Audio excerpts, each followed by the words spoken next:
केउंझर जिलार जितू मुंडा तांकर भौणीर कंकाल को धरिकी बैंक को आसते भौणीकर किछि अर्थ बैंक रे गच्छित थिला। बैंक वाला दबापाई मना करिवारु प्रमाणपत्र खोजिबारु से तांकर भौणीर कंकाल को धरिकी बैंक को आसिले। निश्चित भाव यहाँ अति निंदनीय कथा।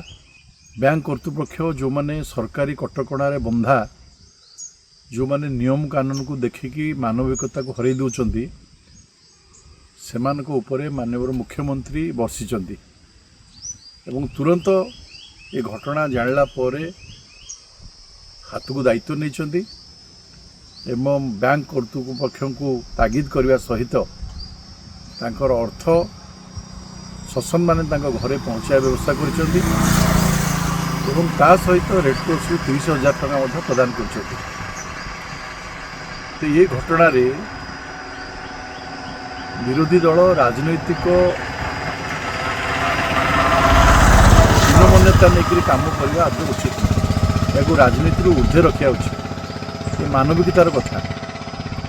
तेणु ये घटना उपरे सरकार दृष्टि रखिंट आरडीसी तदंत दायित्व नहीं सरकार समस्त सहायता जोगे या परे भावुची ये घटनार निश्चित भाव पूर्णच्छेद होगा आवश्यकता अच्छी और जो मैंने ये घटना को नहीं राजनीति करने चाहते से निजर मानवीय गुण को भूली जाए बोली जना पड़ुछि।